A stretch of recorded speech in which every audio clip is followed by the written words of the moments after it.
Hello everyone, అందరూ ఎలా ఉన్నారు? ఇదే మా క్యాంట్లో కాంప్లెక్స్. ఇక్కడ వెజిటేబుల్స్, ఫ్రూట్స్ అన్నీ దొరుకుతాయి. ఈరోజు ఎస్పెషల్గా మునక్కాడలు వచ్చాయి. మునక్కాడలు చూసిన వెంటనే ముల్లంగి కూడా చూశాను, సాంబార్ గుర్తొచ్చింది. అందుకనే మునక్కాడలు ఇంకా ముల్లంగి రెండు కలిపి తీసుకుంటున్నాను. మునక్కాయల కోసం మారటం అనేసి ఒక వీడియో పెట్టాను. అప్పుడెప్పుడో వింటర్ స్టార్ట్ అవ్వకముందు మునక్కాయలు బాగా దొరికి, కానీ ఇక్కడున్న చలికి ఉన్న చెట్లకంతా ఆకులు రాల్చేసాయి. అందువల్ల మునక్కాయలు దొరకవండి. ఇక్కడ మునక్కాయలు 120 రూపీస్ కిలో. మన ఆంధ్రాలో మునక్కాడలు ఎంత రేటో కామెంట్ చేసేయండి. మష్రూమ్ కూడా చూపిస్తున్నాను కదా, మష్రూమ్ ఒక ప్యాకెట్ వచ్చి 35 రూపీస్. ఈ గోబీ పూలు గోబీ 20 రూపీస్ కిలో. బయట ఇక్కడ ఇప్పుడు వచ్చేసి కాయగూరలు చాలా తక్కువ రేటు.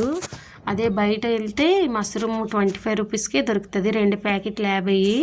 ఈ పూల గోబీ కూడా ఇంకా తక్కువ రేటు ఉంటుంది. క్యారెట్ 15 రూపీస్, మూలి 10 రూపీస్ పర్ కిలో ఉంటుంది. ఇటు సైడ్ చాలా తక్కువ వింటర్లో కాయగూరలు. అన్నిటికీ ఆపోజిట్ ఎండాకాలంలో అంతే రేట్ ఉంటాయి, ఏది కూడా 100 రూపీస్కి తక్కువ ఉండదు. మొత్తానికి నేనైతే బిల్ వేసిస్తున్నాను. బిల్ వచ్చేసి 57 రూపీస్ సంథింగ్ అయింది. ఇంతవరకు చూసినందుకు థ్యాంక్స్. చిన్న లైక్ ఇవ్వండి, కుదిరితే సబ్స్క్రైబ్ చేయండి. Bye bye all.